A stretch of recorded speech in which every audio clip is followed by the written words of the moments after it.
The IS tank was a series of heavy tanks developed as successors to the KV series by the Soviet Union during World War II. The IS acronym is the anglicized initialism of Joseph Stalin, hence we tend to call it JS2 tank. The heavy tanks were designed with thick armor to counter the German 88mm guns and carried a main gun capable of defeating Tigers and Panthers. They were mainly designed as breakthrough tanks, firing a heavy, high-explosive shell that was useful against entrenchments and bunkers. The IS-2 went into service in April 1944 and was used as a spearhead by the Red Army at the final stage of the Battle of Berlin. The IS-3 served on the Chinese-Soviet border and the Hungarian Revolution, the Prague Spring, and on both sides of the Six-Day War. The series eventually culminated in the T-10 heavy tank. The KV-85 heavy tank was a modification of the KV-1 heavy tanks. The tank was a result of the USSR's Tank Design Bureau being torn in two, one half focusing on the KV-85 and its variants, and the other one working on the later IS variants. The IS-85 was soon finished and combined the hull of a KV-13 with a new turret from the KV-85 and the same D5T gun on both tanks. In December 1943, the IS-85 was upgunned with a 100mm BS3 gun, creating the IS-100, and the IS-122 armed with the A-19 gun, later adopted and renamed the D25T. The IS-22 was found to be better in trials and the IS-100 was dropped. The IS-22 was renamed the IS-2 and production started with the 1943 model on a KV-13 chassis. The 1944 model was produced with a revised front slope with better from a front armor point of view and still saving weight. The first KV-85 tanks were produced in 1943 with a stopgap while the IS-1's development cycle was wrapped up. Production in bulk of the IS series started in February 1944 and ended nearing the end of World War II. By the end of World War II, 3,854 IS-2 model 1943 and model 1944s combined had been produced.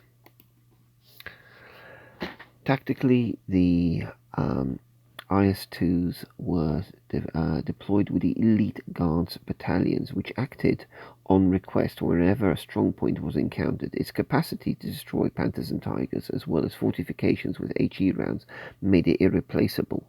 A typical tank guard brigade had 3 regiments of 65 IS-2 each. Independent guard units also existed with fewer vehicles with their supply train. The first action was in February 1944 at Korsun-Chervinsky, Ukraine, where a single unit of 10 IS-2s from the 72nd Regiment engaged and claimed to have destroyed no less than 41 Tigers and Ferdinands in several engagements. Between April and May 1944, claiming the loss of 8 tanks. The frontal armor proved impervious to the 88mm gun at usual German firing ranges of 1,000 meters and more. The same regiment was later committed within the 18th Army to fight off the General Stanislav's Axis-equipped Russian forces as part of the 4th Panzer Army. The IS-2M, during one of these battles near the settlement of Targu-Frumus, a single IS-2 was damaged and later examined by General Guderian himself, the great German panzer leader, whom concluded that the Stalin was worthy of its name. Do not get involved in a fight with a Stalin without overwhelming numerical superiority in the field. I believe for every Stalin we must account for an entire platoon of Tigers. Any attempts by a single Tiger to fight a Stalin on one-to-one can only result with the loss of a priceless war machine. Soon new tactical rules were devised to flank and surround IS-2s and get in shots at its vulnerable sides, rear and sensitive shot trap rear turret basket, and only at short range. Presumably German tactical superiority was again called for the task. On the northern sector, many IS-2s were also committed during Operation Bagration, the summer 1944 offensive in eastern Germany. During the Battle of Sotomayor's Bridgehead on August 13, 1944, the Germans launched a powerful counterattack led by brand new heavy tanks. The battle lasted until the 13th of August, and the Russians placed on well-prepared fortified defensive positions claimed 4 King Tigers and 7 damaged, 3 Panthers and a giant Jagdtiger SPG. As it appeared later, the 11 IS-2s from the 71st Independent Heavy Tank Regiment successfully repelled an assault from a total 14 Panzer VI Iosif B's Konix Tigers from the 501st Heavy Panzer Regiment. The battle raged at only 656 yards and ended with the 3 IS-2s destroyed and 7 damaged.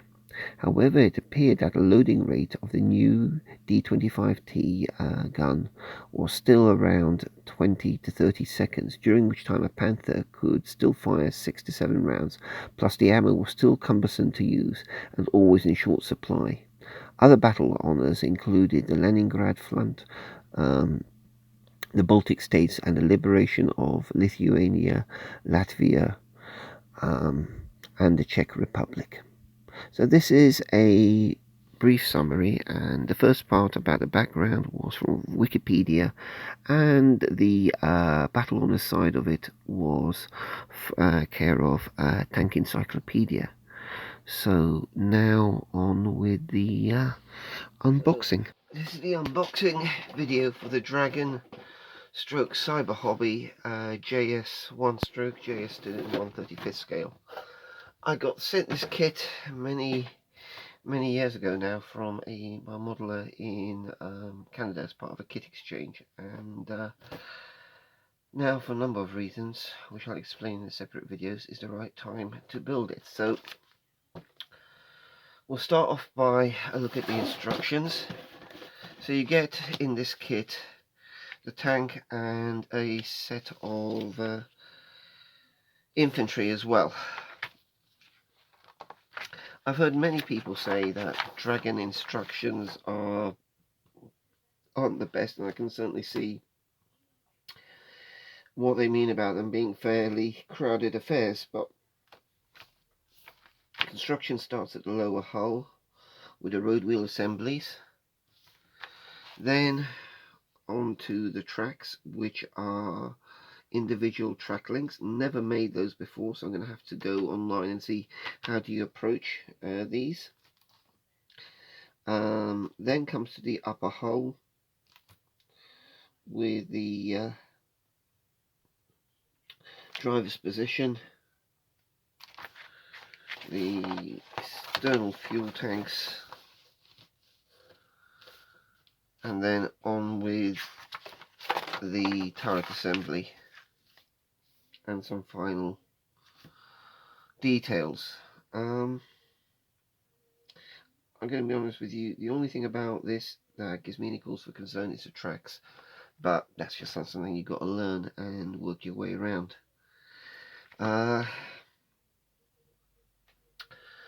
So I can't see anything that would present any major issues or problems in this from what we see here, and then some fairly straightforward instructions for the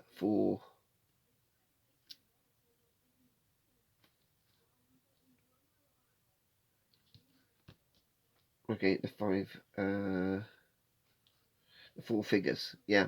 So, and they look quite reasonable. Again, I understand that Dragon figures tend to be a bit large in stature, and there's going to be other figures in this diorama, so that might provide a little bit of contrast. We will see how that goes. I have various reference materials, and we'll be putting together a a reference folder for this as well. So let's take a look at the plastic. Now, despite the years I've had it, I have not opened this up yet. There's no need to. So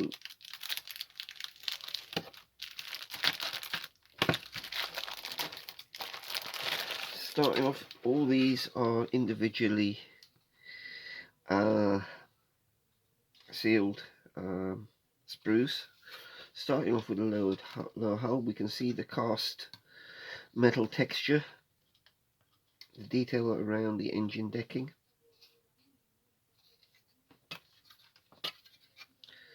the detail for the rear hull,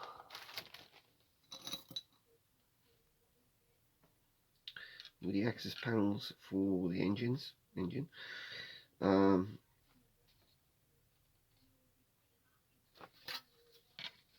Oops, and already a piece has just come off as I've handled this. So that will have to go.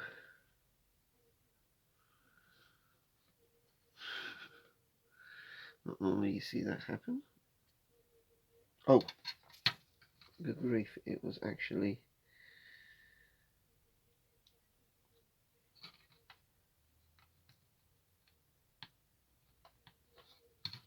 a section of the rear house, not even a piece, but a part of the hull. Whoops, didn't know how that quite happened.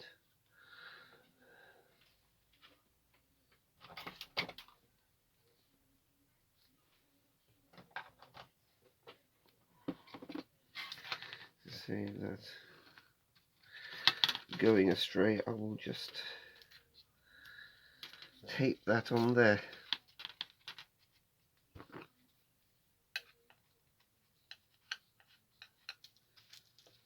So yeah, okay, there appears to have been a slight issue, and you can see that that is showing signs of stress along there, so that's something to watch out for. Fair enough, easy enough to reattach. So that's the lower hull. I'm not going to open up the bag with their so-called magic tracks. As I said, these will certainly be entertaining, and there will certainly be lessons to be learned in assembling these. So I will look forward to this part. The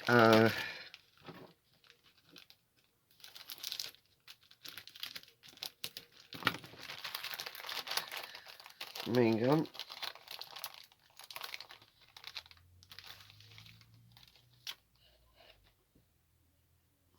This is probably for the JS2. Yes, it's got the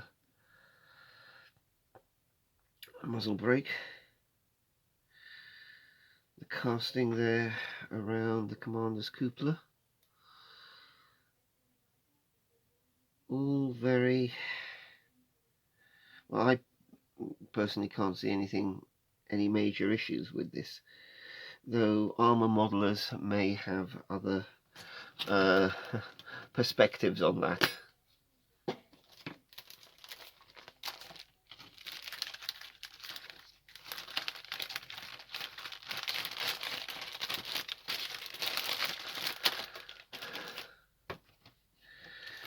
So that'll probably be the version I do. Be interesting to see how well we deal with the seam along the gun barrel.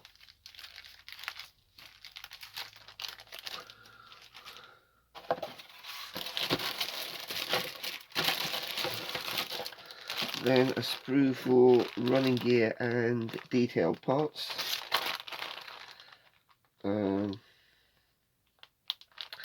Fairly busy sprue, suspension components, grab handles.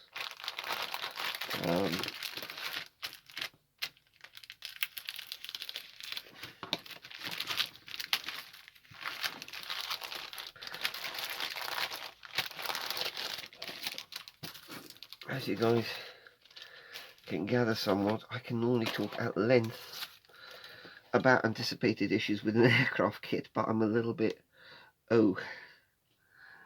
Now, I have built 1/35 scale armour in the past, but that was a long time ago, when I was a youngster.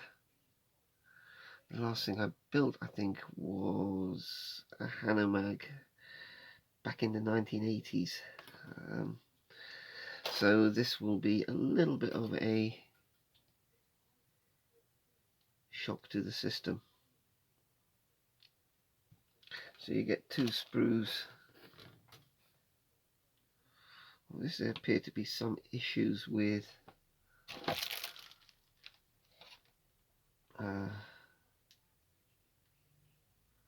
component retention on these for some strange reason.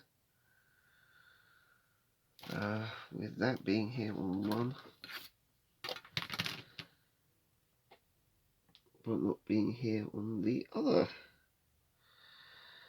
Oh well, with some parts you may have to tackle this slightly differently, but it appears to be either missing here or rattling about.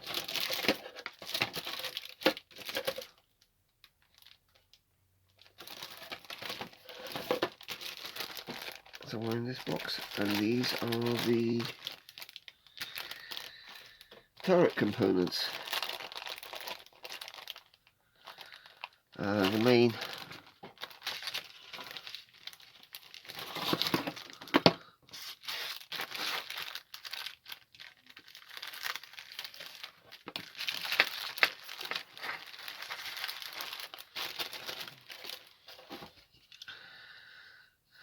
cast hull,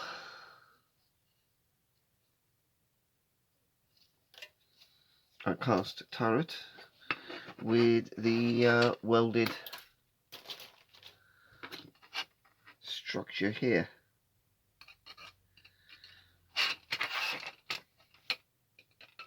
So all fairly nice and pleasant.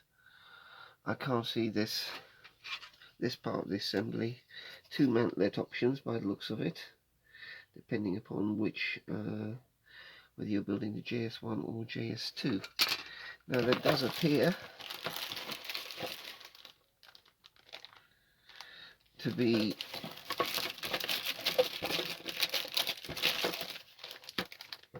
a bit of an issue in this kit, but so the 4 figures,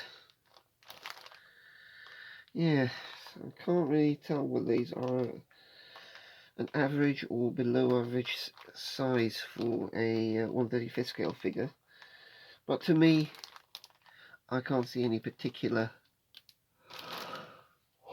issues with these. Yeah, it will certainly be fun to do along with the other figures that are going to be part of this. Now, there's also a nice little firearm set for these. It appears it does give you options for Russian weapons and a couple of captured German ones. Okay, I think I will be kitting these guys out with Russian weapons, but we'll see. And then the lower hull.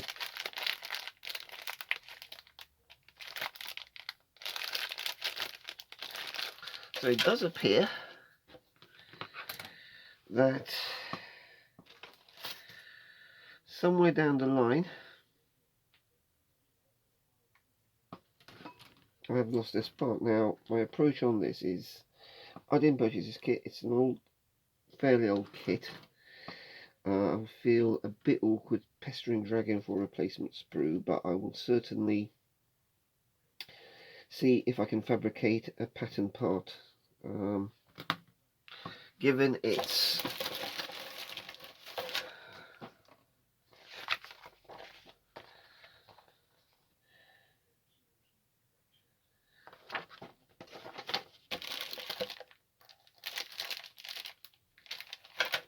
location on the rear hull,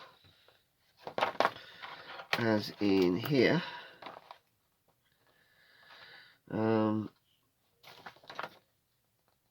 and that when it's assembled,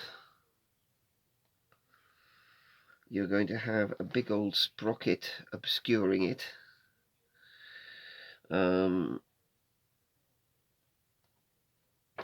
You know, making it so you don't quite emulate all the details. Won't necessarily be too bad, but that's a fairly substantial piece. I say for some reason it's missing in this kit, and there was a hole in the bag indicating it at some stage come through. Now I cannot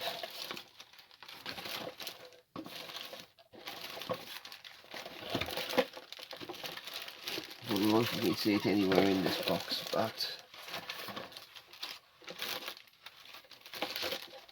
as I say, I've had this kit for years and I have not opened it up or examined it with any degree of closeness.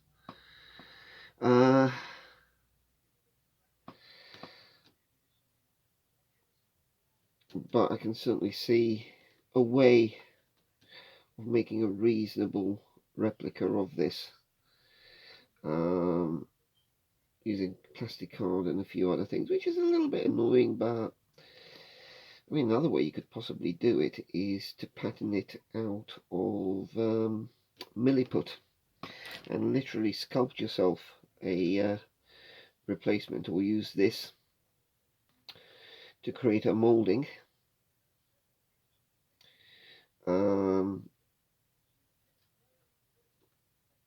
So yes, this could be made by a number of ways. I think the milliput approach may actually have some sense to it, because you can sculpt this if you can get the basic shape. So as I say, it's going to have to be done sooner rather than later, but it's certainly not something that can't be overcome. It's just a little bit surprising to discover it now after all these years. So anyway,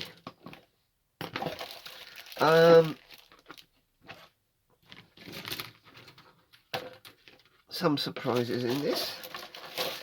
As I said, this has not been examined with any degree of closeness until now. I think you sort of glance at from time to time. But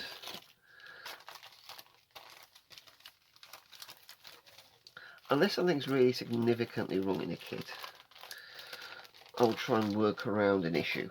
And some of you guys might say, oh, that's major issue. I didn't. This was something that was kindly sent to me by someone, and I am not going to look at a gift, look a gift horse in the mouth under any circumstances.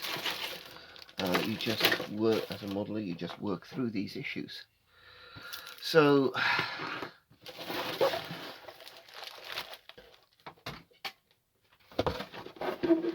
this is the Dragon JS1 JS2, and we are in for a little bit of a challenge.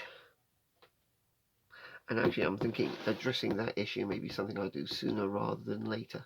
It's a kind of issue that you want to get overcome fairly early on, and I can certainly see myself maybe tackling it